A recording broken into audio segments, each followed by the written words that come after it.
Ladies and gentlemen, boys and girls, comrades and compañeros, welcome back to another amazing, I don't know, this hasn't happened yet, so I don't know if it's going to be amazing, but I think it's going to be amazing, episode of the Moynihan Report. This one's going to be more professional than the last one. Did you see the last one? You should see the last one, where Trace, the producer, came out because our guest was 45 minutes late, and but then he came on and compared himself to Martin Luther King, which was great.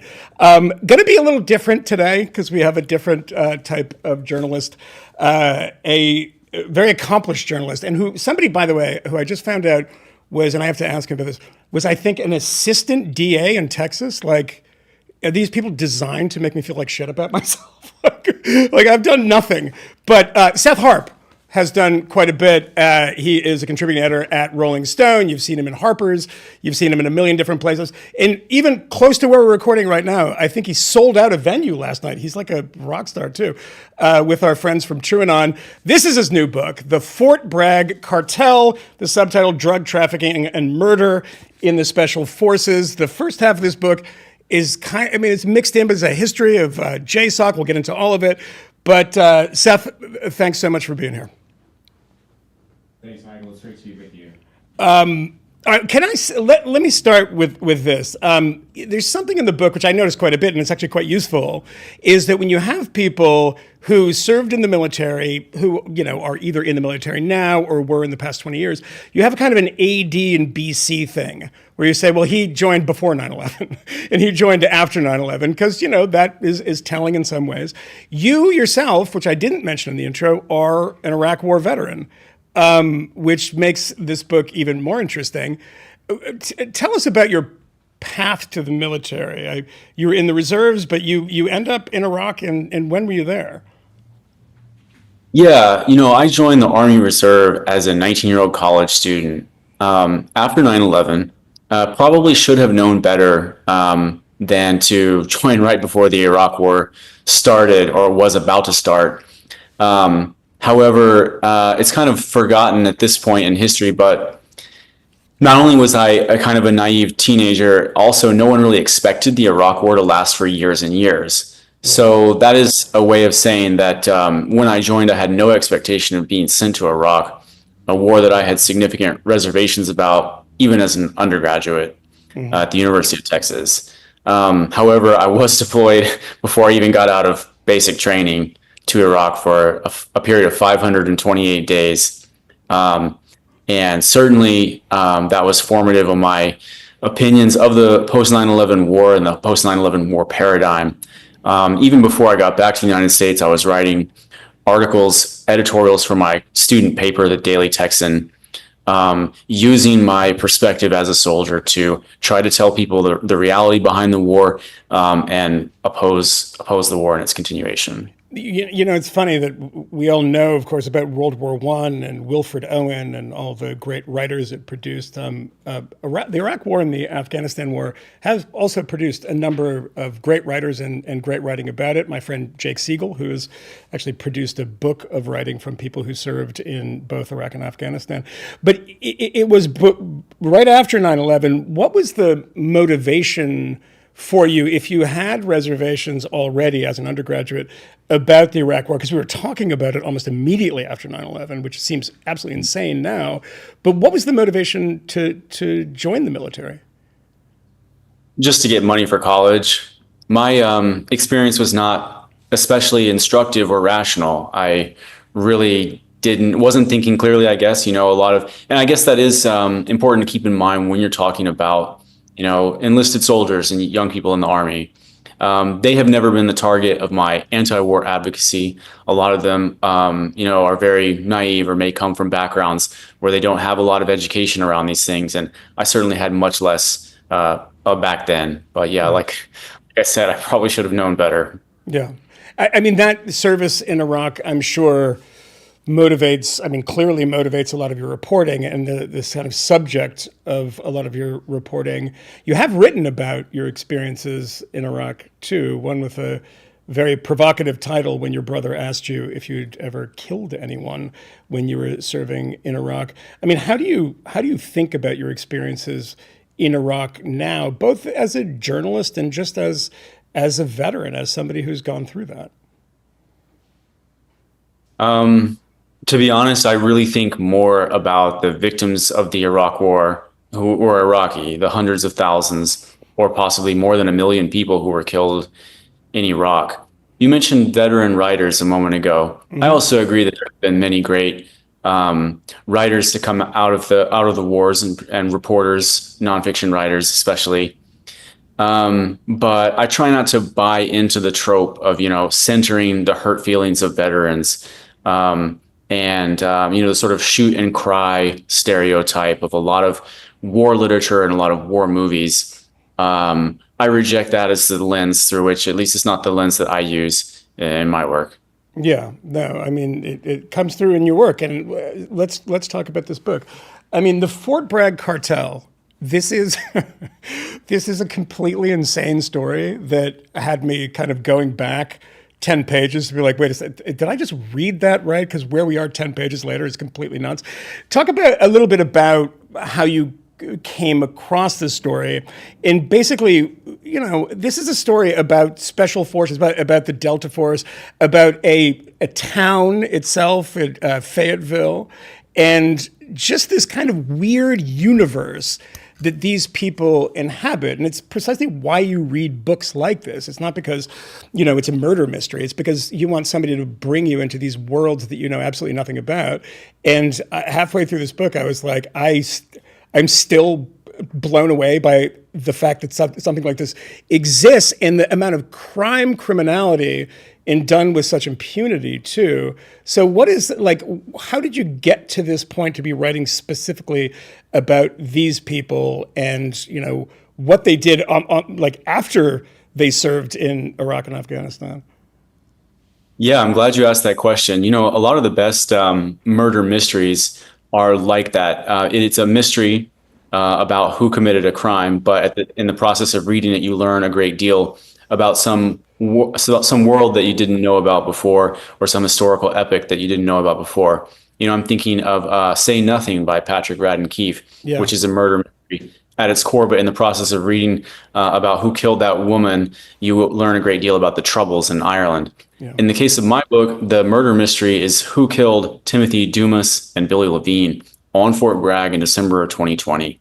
But in the course of exploring the possibilities, you learn a great deal about the world of special operations, military black operations, and what it's like to live in a community like Fayetteville, which is right next to Fort Bragg, where you have 50,000 young men, almost entirely men, some women, but let's say 90+% men, who are trained for this type of irregular warfare. And it is a bizarre, sort of through the looking glass place to live in many ways. In many ways, it's a normal place to live.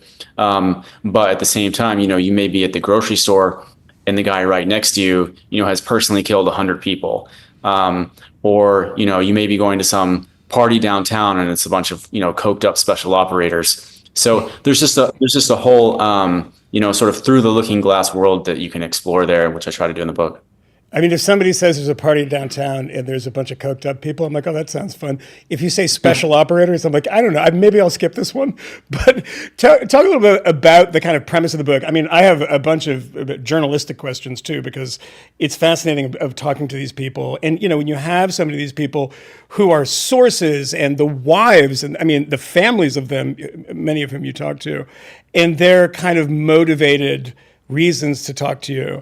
But the general premise here, you mentioned somebody who was killed. Just give a kind of précis of what happens, because the person you mentioned who was killed also killed somebody. And you open the book with this person killing somebody and getting away with it, and then ultimately being murdered himself. So if somebody says to you, because I opened this by saying, it's kind of a history book too. If you want to learn about JSOC and you want some background on Iraq and Afghanistan, and even back to the Contras and heroin running in Laos, et cetera, you get into that stuff too. But the Fort Bragg Cartel, what is it? Well, let me back into that question and tell you how I first came to begin reporting the story. Yeah. In December 2020, I just read an article in the newspaper about two bodies that had been found on Fort Bragg. Already mentioned their names, Billy Levine, Timothy Dumas. And Billy Levine was a member of Delta Force. That wasn't in the article that was in the Times. That was on some other blog. In any case, the point is, as a war reporter, previously having served in the military, I had never heard of a case of a Delta Force operator being in the news for any reason, good or bad. Because it's the most secretive and elite unit in the entire military. There's a very short article. There weren't a lot of details. The only comment from police and from authorities was that they believed it was a drug deal gone wrong. So already I'm thinking there must be something behind this story. This is worth digging into. The other thing that was disclosed in that article was just what you had said. 18 months before he himself was murdered, Billy Levine had killed a guy in his house. He had shot and killed his best friend right in front of two little girls, his own daughter, who was 5 years old or 6 years old, and Leshiger. The guy he killed was named Mark Leshiger, his best friend, fellow Green Beret. His daughter was also right there. And the police had immediately ruled that a justifiable homicide. That had never been reported before. It came out on the day that 18 months later when Levine himself was found dead on Fort Bragg. So these things together, I'm looking at this and I'm thinking, whoa, there is something really, really wrong here. There's something rotten in the state of Special Forces on Fort Bragg. Now, pretty soon after that, when I got to Fayetteville, when I started knocking on doors, when I started talking to people, I heard for the first time a source tell me that Levine had belonged to a cartel, that there was a cartel on Fort Bragg made up of Special Forces soldiers. And I will admit that I made a mistake as a journalist in the first article that I wrote about this for Rolling Stone, because I did not repeat those claims in that first article, which is called the Fort Bragg Murders. To me, it seemed too outlandish. I couldn't substantiate it. And to be honest, I just didn't believe it. It wasn't very long before I started hearing the same thing from more people, enough that I realized, okay, there really is something here. So what is it? And you reject, which I really appreciated, but you reject the simple explanations here, right? These are guys that are, dialed up to be killing machines, and then they come back home and do that at home. But there's, the interest in this story is that it's not only military guys, it's special forces guys. It's guys involved with like the Zetas in Mexico, and they're involved with there's even a guy that was a former ISIS guy, which I was like, now I don't believe him. Now I think, Seth is making all this stuff up. But it turns out to be true, by the way. Seth was not making it up, just for the record.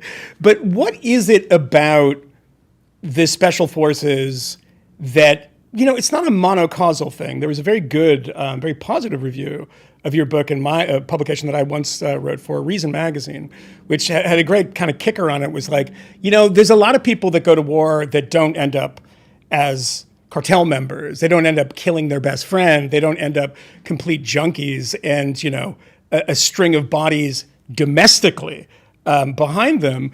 So what is it about the culture that when you were looking at this stuff, it said, oh, that's what's, maybe not monocausal, maybe not a silver bullet, but that's what's conducive to this kind of behavior? Mm-hmm. Yeah. I'm glad that you said, the thing about it not being monocausal, because I don't think that it is. Yeah. There's a lot of things, but some of the elements, some of the factors in the culture of special forces that I think contribute to the spreading criminality that we've seen are, one is secrecy, the tremendous secrecy around these units. Secrecy breeds corruption because there's not accountability. Another thing is impunity. These guys, these special operators, it's not okay for them to be, if you're a guy like Billy Levine and you've done 14 deployments on classified covert operations, black operations, assassination missions, the US government is not going to let you be in a courtroom and much less be in a prison cell. That's just not going to happen. One way or another, that's not going to happen because you know too much. Billy Levine was a guy who knew too much to go to prison. I document 6 cases in which he was arrested on serious felony charges, including first-degree murder, in which he was just immediately let go. And the other guy too, Timothy Dumas, who was found right next to him, 7 felony charges, 0 convictions. So impunity is one thing. There's also the sort of culture, it's easy to fill in the blanks and imagine the sort of PTSD, the sort of toxic stew of trauma and moral injury that causes people to self-medicate with drugs, which is very much a valid thing and part of one of the factors that I'm talking about. But at the same time, these guys are also living like rock stars because they have so much adulation is heaped upon them, not only in the military, but in society at large, in our culture, which just adores the figure of the special operator and his countless Hollywood movies and, books, TV shows and podcasts and stuff. So all of those things combined together to create, the type of criminality that we've seen at Fort Bragg, I think. Also, if I could add one more thing, important, I don't want to leave out, which is that the centrality of the drug industry to the war in Afghanistan, because most of these guys, although they did serve, Levine served in Iraq, he served elsewhere, he served in Niger, he was stationed in Israel for a while. But most of his tours, his most kinetic tours, took place in Afghanistan. Also true of Timothy Dumas, Mark Leschker, a lot of the guys. They really cut their teeth in Afghanistan, a war in which the heroin industry was at the center of absolutely everything that was going on for 20 years. And so I think that proximity to working with so many big time Afghan drug traffickers had to have rubbed off to some extent. Yeah, I mean, there is something obviously. I mean, if we had the exact same thing, but everyone involved worked at the Paris Review, you'd be like, something is crazy. So it's not terribly surprising. So there's obviously some element of that. And, I'm reading this and wondering if it's, the deployments themselves clearly have to have some effect on the psychology of these people. But the deployments themselves, and you have one of the wives of one of these guys who's like, he got home and he just wanted to go out again, desperate to get back and go out. There's a mentality of the type of person who's going to actually be in special forces, right? And they are more likely to be a certain personality type because it's not going to be somebody who works at like a poetry magazine. These are, tattooed guys, as you describe them, with, thick necks and experience killing people. And they come back home, and when they're not deployed, I mean, Afghanistan, it seemed like the endless deployment because it was America's longest war, 20 years of that. But the readjustment into society, do you see that when you see Fort Bragg, that it's overrepresented, as you point out, like the violence, the murder, the drugs, et cetera. But do people say to you, well, hang on, I'm a normal guy. I came back from all of these horrible experiences, or maybe not so horrible experiences, or sort of middle of those two extremes, and I'm living my life. And this gives us and gives special forces a bad name. Have you had reactions like that? The reaction I've gotten from the military community has been surprisingly positive and supportive. Really? Because the portrait that I've drawn of it, I think, is, if nothing else, it's realistic. And people who know that world read what I've written, and they understand that this is real. It jives with their own experience. Now, I will say, though, I'm glad you made that point. It's always worth, even though this isn't the subject of the book, it's always worth pointing out that these guys, I don't think you can call them isolated bad apples, but there is a significant proportion of special forces soldiers, special operations soldiers who are not trafficking drugs, who are not raping women, who are not doing any of those criminal things, who are guided by an internal sense of ethics that I may disagree with because I wouldn't want to participate in the assassination program in Afghanistan, or do some of the other type of missions that they do, but that nevertheless, they're not just derelicts, they're not just criminals. Those people also exist in this community. Yeah. What is the proportion? I think that's outside my ability to say, but people have told me it's 50-50 for what it's worth. 50-50. Good Lord. Really? I had a source tell me that, he said the unit guys, they kind of tend to separate themselves into two groups. And on one side, you have the teetotalers, the super Christian, like warriors for God type of guys. And then on the other side, you have the ones more like Billy Levine and Timothy Dumas, who are just, constantly doing nefarious shit was the quote. Yeah, I mean, we had so many conversations about the war in Iraq and Afghanistan of like, tell me how this ends, and had the conversations about why the hell did this begin, right? But the conversation that people tend to forget about, which is, all through your book, and it's not just drug stuff.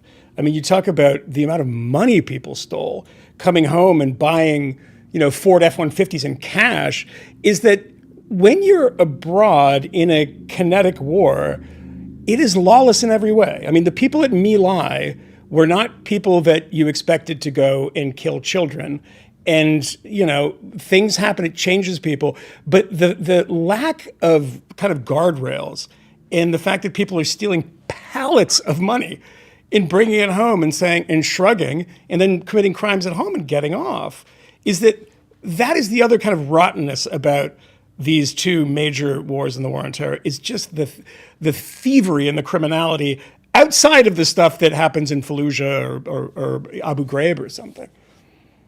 Absolutely. And, I focus on drug trafficking in the book because that's what Billy Levine and Timothy Dumas were doing. But apparently just stealing cash is the main sort of criminal activity, or the thing that's sort of the blind eyes turn to most frequently. I've been told that by a lot of wives in the community and ex-wives who talk about how normal it is for Green Berets to come back from deployments with maybe not too much cash, maybe just like $5,000 in cash that they bring back, maybe taped to their bodies or hidden elsewhere. Because for folks who don't know, when these guys deploy to the field, in addition to their weapons, ammunition, and the rest of their gear, they're also given lots of cash. And as we know, the military's budget is gargantuan. There's so much money that is dumped on these campaigns. And the cash, they call it op fund, operational fund, sometimes also called the small purchase program. So just the stacks of U.S. currency that's given to these guys is just a drop in the bucket. Them being aware of that, aware that there's almost no paper trail, aware that they've got just stacks of money with them, you can see how it takes place as a kind of crime of opportunity. And I talked to one guy. I had a correspondence by mail with Master Sergeant Daniel Gould, who was a 7th Group Green Beret who was convicted of trafficking $1 million quantities of cocaine from Colombia to the United States on military airplanes from Bogota to Duke Airfield in Florida. And he told me straight up that the corruption and pilfering around the op fund was what originally started to erode his moral compass. More generally, I cite statistics in the book about the estimates of the money that was stolen, and we know that there's at least $52 million worth of. So there's criminal cases where there were convictions for theft, and in all those combined, it amounts to $52 million. And I think it's safe to assume that that's just a tiny fraction, because there were billions of dollars in cash that simply disappeared during that's Iraq and Afghanistan combined. That's Iraq alone. The largest shipment of currency that ever took place out of the Federal Reserve was an airlift of cash, 363 tons of cash, if I'm not mistaken, to Iraq to fund operations, and all of it disappeared without any accountability. I mean, it's mind-boggling. So that's the kind of thing, just so people understand this, and you're in Iraq, and I don't know if you dealt with stuff like this, but that's essentially giving people money to go to give to tribal chiefs, to give to local people. I mean, you basically bribe money to say, hey, we're here to help, and here's money to show that. But you're not getting a receipt during the Anbar awakening, right? You're not getting something you can give back to people and say, oh, I got rid of it and we gave it to the right guy. So there is clearly that level of corruption is, I had a friend who served in Iraq, and this was 2004 or 5, he told me this. There was one of these enormous companies, Kellogg, Brown and Root. You remember them, KBR. And, of course, yeah. Yeah, and they were known... Cheney's, but they were known as KBR was kick back and relax, because they just sat there and they just took money and no one had any idea where it went or what the hell that they did. And, I don't want to impugn so many people who went over there and did good things and tried to do good things, and companies that actually did provide services. But it is just such an environment that is ready and waiting for corruption. Now, let's move to the drug thing, because you said something in the book that kind of knocked me back a little bit, was that, because it scrambled the things that I knew about this, is that Afghanistan, in your words, was as far as a drug war, and I don't mean that in the just say no way, but in the sense that it was a war that facilitated the distribution of drugs, in this case, heroin and heroin poppies. This is what was happening in Afghanistan. Explain a little about the scale of it and what you discovered when you were reporting out this book. It was mind-blowing. And there's never been anything like it in history. The Baffler just published a great review of my book, which I would encourage people to check out. And one of the things that the reviewer noted that I didn't know was that in Laos, which is really probably the sort of previously was the high watermark of, I would say, U.S. complicity in the international drug trade in the 1970s, in which the U.S. partnered with drug trafficking proxy forces in Laos and turned that golden triangle region of Southeast Asia into the world center of heroin production. And what the reviewer wrote was that all of that heroin combined was like 1/5 of what was produced in heroin at the lowest ebb of heroin production in Afghanistan. So there's really no way to overstate the degree to which Afghanistan was turned into a narco state during U.S. occupation. I mean, all of the figures are so superlative. There were, Afghanistan was producing more heroin than the entire world could absorb. The production there outstripped global demand. We're talking about 1,000 metric tons of pure heroin per year being produced under U.S. occupation, when previously the Taliban in the 1990s had completely eradicated. The drug industry had been eradicated when the U.S. invaded, but the U.S. partnered with all these narco warlords, chief among them Hamid Karzai and his brother Ahmed Wali Karzai, and many other Afghan narco warlords that were on the payroll of the CIA, direct payroll of the CIA, who were producing heroin at a degree that really just staggers the imagination to try to comprehend, especially since we were told so little about it during these 20 years of war. I mean, the reason this kind of shocked me is I remember, and I looked it up this morning, and I was not wrong in remembering this, a piece in Slate in probably 2005 or 6 saying, let's legalize it with Afghanistan. So we're putting too much money into bulldozing these poppies and trying to pay off farmers. We have this deal with Turkey that we can use these poppies for medicinal purposes, for pharmaceuticals.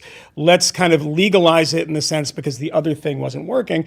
And you see all that reporting from the time that suggests that America should actually stop doing what they're doing, which is the interdiction or the attempted interdiction that they say, this is a waste of time. So reading in your book, you're saying that never happened or was tried briefly and then they just turned a blind eye to it?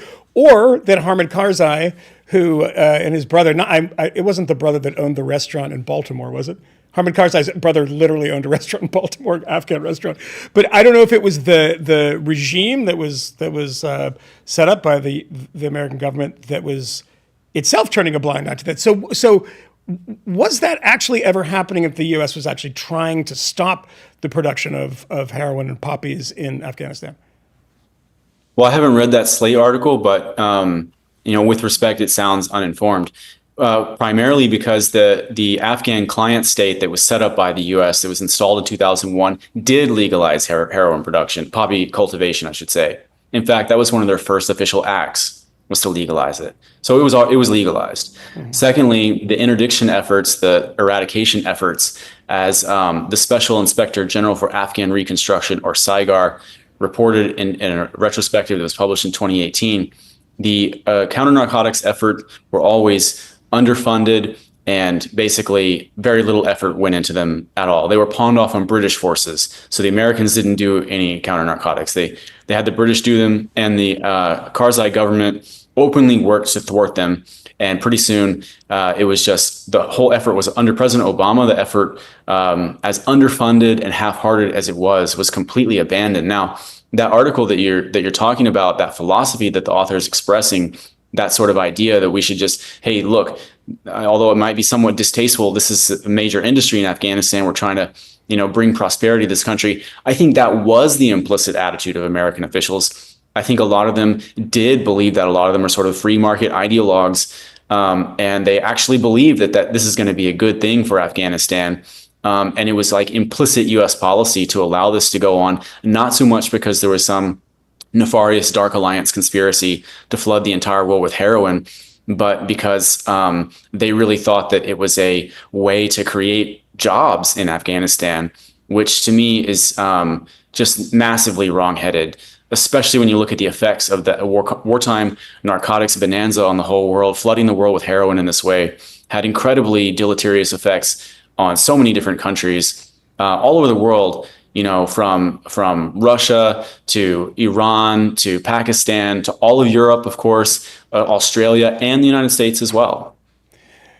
Was there a version of this in Iraq? I mean, at the beginning of the Iraq War, the sense was that this was a war for oil, which it turned out in the way that people presumed it would be, not to be exactly that.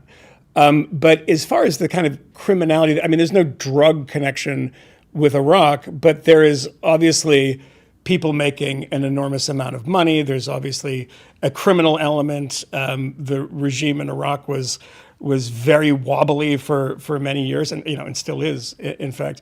But when you served in Iraq, what did you see as a soldier that was, okay, I can't believe, I mean, I had a John Wayne vision of this, and this is amazingly corrupt. Did you actually see stuff like that as a soldier? And I don't mean that in a violence way, violence being visited upon people who are being roused out of their houses when you're looking for contraband, or for people that are in Al-Qaeda or something. But just as far as the basic criminality that you saw amongst people that you were with or you were around. To my knowledge, there really wasn't a drugs connection with Iraq. It really had much more to do with Afghanistan. Also, the unit I was in Iraq was a conventional unit, which is just a completely different world from the special forces. That's one point I try to make over and over again in the book. How different and special the special operations community is. We didn't have piles of cash floating around. Nobody in my unit had anything like that. So I wasn't exposed to that. But what I can say about drugs in Iraq is that that was during the surge in Iraq when JSOC really came to the fore, and Delta Force kind of came to the fore of U.S. war-making efforts, and it really became all about assassination programs. And the operational tempo became very high for what are euphemistically called night raids. That was the point at which the units like Delta Force started medicating their operators with dextroamphetamine, giving them uppers to go out and do 10 raids a day. And sleeping very little, and then when they have to bed down, giving them Ambien, or when they're too hyped up and maybe they're suffering from PTSD, giving them benzodiazepine. So I talk a lot in the book about the practice of giving special operators drugs to operate, and that I think really is traceable to the Iraq War. That, by the way, sounds like my regiment. It's not totally different than my regiment. I'm just going to admit that in hope that nobody notices. We have someone online who wants to ask a question in a second, but before I get there, and it is Chad, who is going to Fort Bragg to join Special Forces. We're going to have him on in a second. Quite incredible that we have someone that is doing that. But can you just give a brief description? Because we're doing the thing that we have very smart listeners and viewers that presume they know us. But before we get to Chad, what is JSOC and where did it come from? Because you spent a lot of time talking about that after the kind of church commission of doing things a little bit more off books, but doing them in the way that it was done in the past. What is JSOC and what was the purpose of it initially, and what is it now? So we've had the special forces with us for a long time, since the 1950s. There's always been elite soldiers, or there have been for many years. But it wasn't until after the CIA had its wings clipped in the aftermath of the Church Commission, and was put under congressional oversight for the first time and mandated that it report its covert actions to Congress, that the military, kind of like stepping on a balloon in one place, it pops up in another place. When you had covert actions suppressed in the CIA, all of a sudden that is when, I'm talking about a matter of months later, is when the military started building out what is called the Joint Special Operations Command, which draws from the Special Forces and draws from the Navy SEALs, the most elite of the elite, the cream of the cream, are recruited and selected to be in the Joint Special Operations Command. And Delta Force is the key unit, is the core unit of JSOC. But there's also SEAL Team 6, which I think is much better known among the general public and Delta Force. But so those two units are broadly comparable.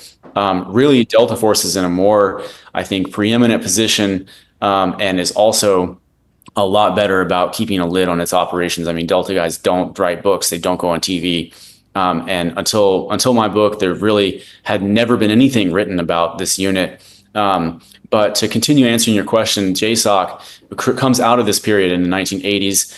And in the 2000s, after the 9/11 wars start going poorly, is when JSOC becomes JSOC on steroids. That's when these units that had previously been created, in my view, to carry out covert actions exempt from congressional oversight, things like arming the Nicaraguan Contras, JSOC was involved in that along with the CIA.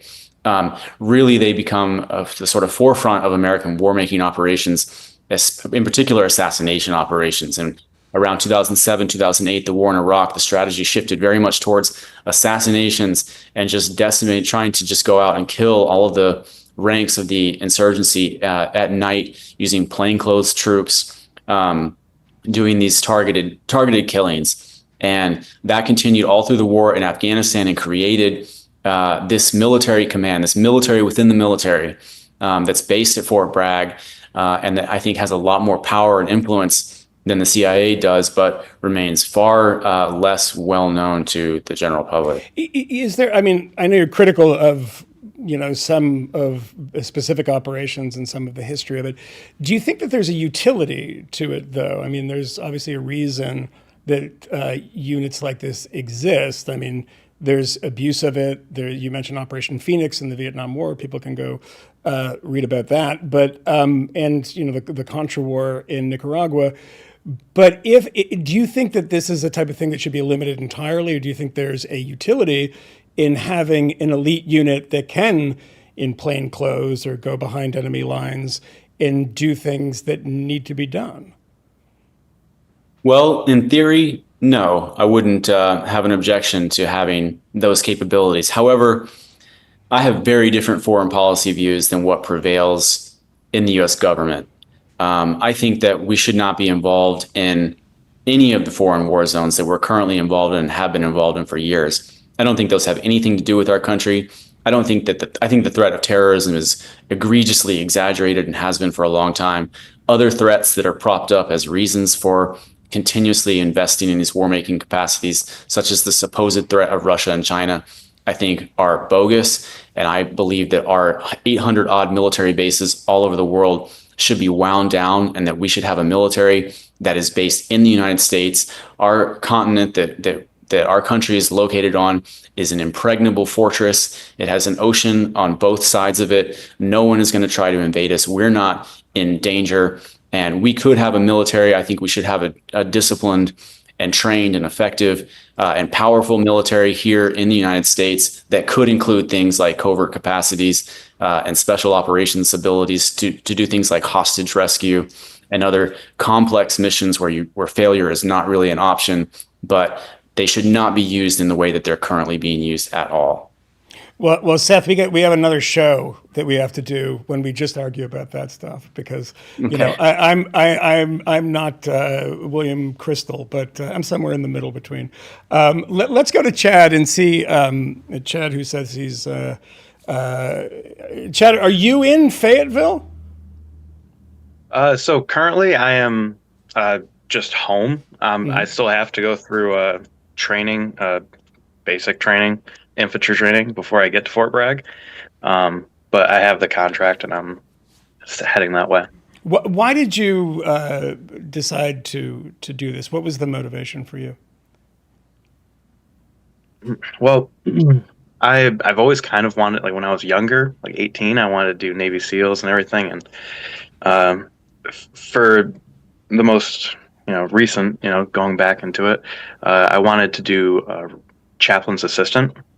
Get into the reasons behind that, but when that wasn't available, they told me that this was available, and I kind of had that old dream of being a Navy SEAL, and it kind of was right up my alley in that way. So you're going, and when you say this was available, that is what exactly? You're going to Fort Bragg to do what, to be what? So to be a Green Beret, I have to pass selection first. Okay. And did you know anything about Seth's book and about the kind of controversies at Fort Bragg from the past sort of 5-10 years?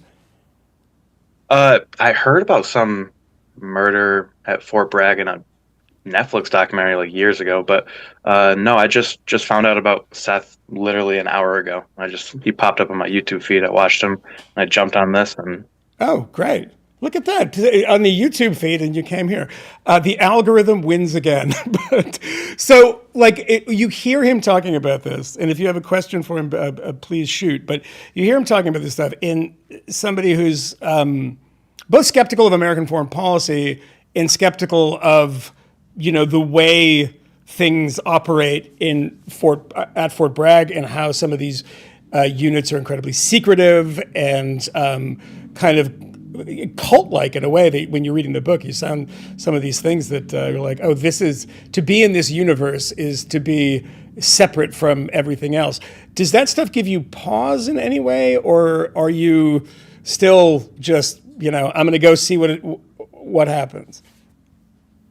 well, of course, pause. Something to consider. I mean, it is almost not surprising that there would be different groups that have fallen off their original trajectory of, maybe they went into it having 100% pure intentions, and like you said, there's a pallet of cash sitting there, and then maybe they go, well, Yeah, no one's looking. Yeah. yeah. But so and I'll ask you one more question if you want to ask Seth anything, go right ahead. But my final question for you be, what is there an ideological motivation? Is it, like a vision of the world, of foreign policy, of America? Do you feel like you have to give back to America? I mean, what is the idea? I mean, we've heard from different people at different times, and particularly after 9/11, I was here in New York in 9/11, and the number of people that said to me, and some of them actually did this, said, I want to go fight and defend this country against further attacks like that. Mm-hmm. Yeah. Back to like when I was thinking about being a Navy SEAL, I remember talking to my dad, him kind of just being open to the idea, and I just remember him saying there's like human trafficking going on in the world. These are the people who do these things that really counteract the evil in the world. Mm-hmm.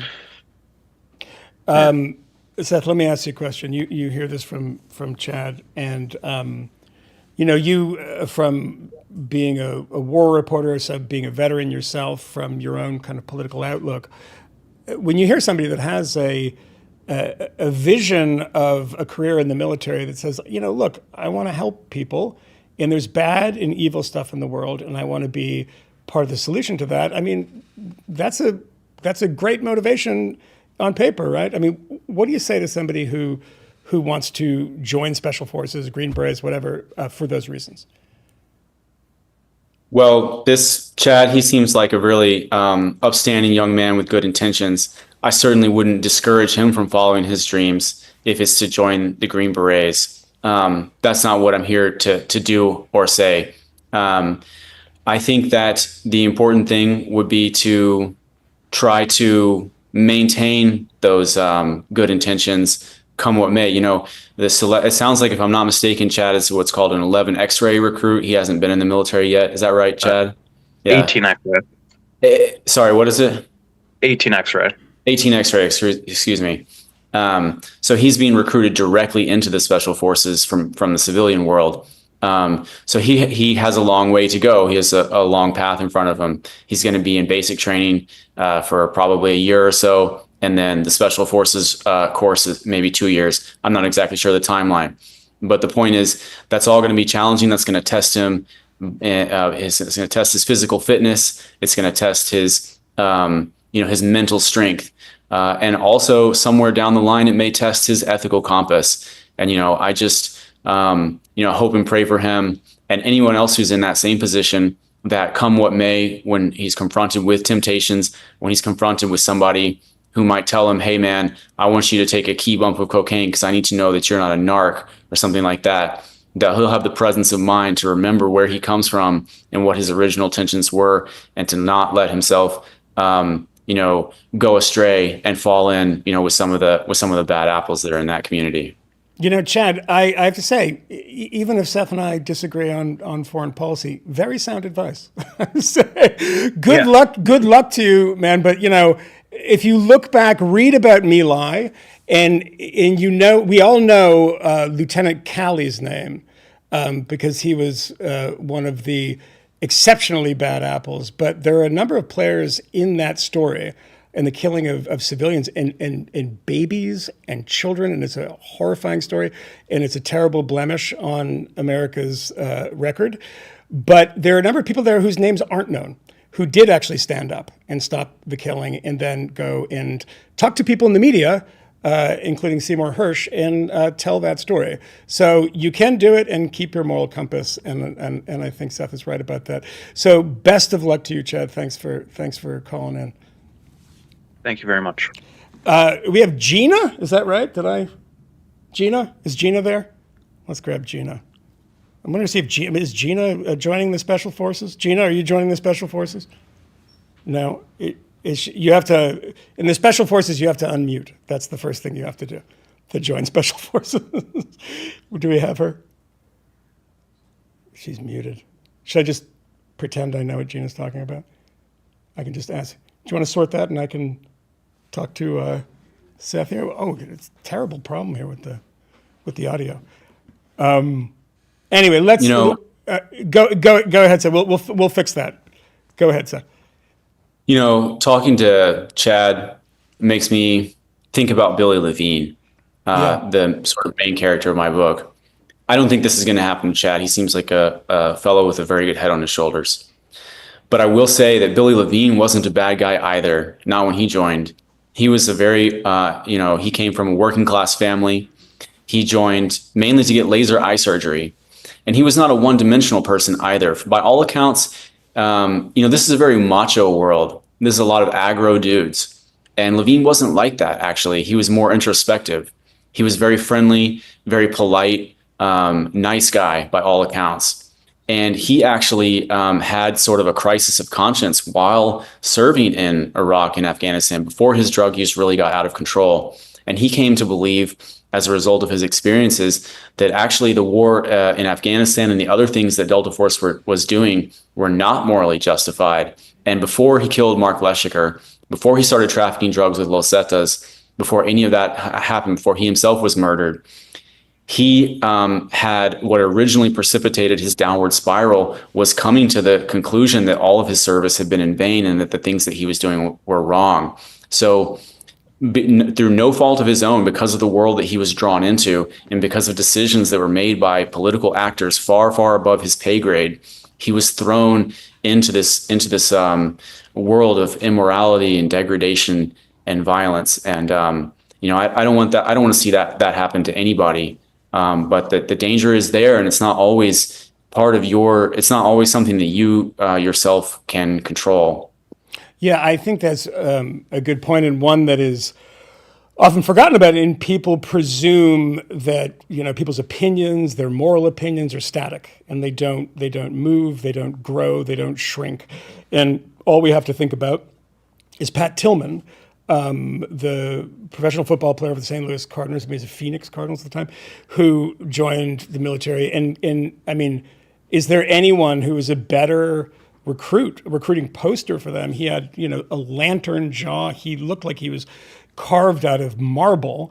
And he was killed not only in a friendly fire incident, which was covered up and lied about initially by the government, but it came out later from his brother that he was, reading Noam Chomsky, and he was having second thoughts about the kind of jingoistic opinions that he had after 9/11. And why should that have not surprised anyone? Because that's what happens to people. They're playing football. They're not people that are, sitting, like we are and having debates about things. And he goes and does that and starts reading, as most people should do, and had that kind of revelatory moment. And yeah, no, that was an interesting thing about the book, is you have a main character who seems to be utterly unhinged, in that seems to be from drugs and from his experience, but also kind of nuanced about things. Is that a weird thing to say about somebody who kills a guy in front of his daughter and the guy's daughter? I mean, this is it's a complicated moral story, and there's not a simple answer in general, and there's not a simple answer in the book. Indeed, and that's what I found to be so compelling about Levine was that he wasn't one-dimensional. Pat Tillman had said it's widely presumed that had he not been killed by a member of his own unit, that he would have become the Pentagon's worst nightmare. He would have become the number one spokesman against the wars, because his decision to enlist, to quit his multi-million-dollar NFL job and enlist in the Army Rangers, had already made him such a celebrity. Yeah. Had he come back to the United States and made himself a spokesman against the wars, that could have been a big problem from a PR perspective. As a result of that, there's a lot of people who speculate, I think, without concrete, or let's say without indisputable evidence, that there was that there was more to his death. There's conspiracy theories, to put it completely bluntly, that Pat Tillman was actually killed in order to prevent him from doing this, because he had not only been reading Noam Chomsky, but if I'm not mistaken, had actually been corresponding with Noam Chomsky from Afghanistan. Yeah, the thing about Noam Chomsky, that he responds to everyone. I mean, I'm not trying to take away from Pat Tillman, but if I just sent him a text right now, he'd be like, "All right, I'm about to go to dinner, but here's 800,000 words on this topic." Yeah, which is, by the way, what most of his books are just correspondences with like one person writing back and forth. Did we fix the audio problem or not? We didn't. We're going to try again in a second. But let me ask you this, Seth, in our final moments with you. I want to ask you, because you made points about foreign policy and about politics in a larger way. What do you think about the situation now, where we are now? I mean, there's a lot. The Republican Party has become, in so many ways, an anti-war party, or there's big elements of it that are, no new foreign wars. I mean, there's people like this guy on I see on YouTube all the time, Dave Smith, and these guys who are always talking about Ukraine, and they sound like Chomskyites. I mean, Tucker Carlson has even said positive things about Noam Chomsky, or alluded to Noam Chomsky, and said he was wrong, and the Republican Party should be more like Pat Buchanan in its idea of foreign policy.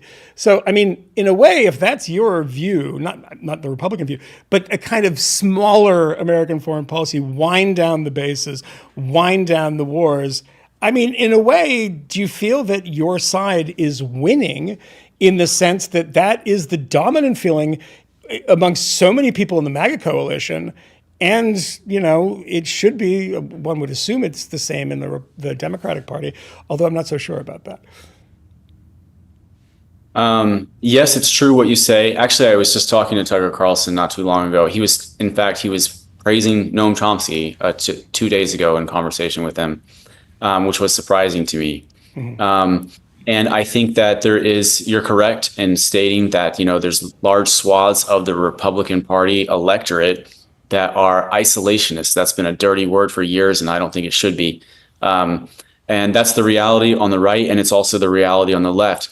That's nothing unusual at all. Broad swaths of America believe that. I mean, it's very common. People have contradictory views, and sometimes will say contradictory things depending upon how the question is phrased.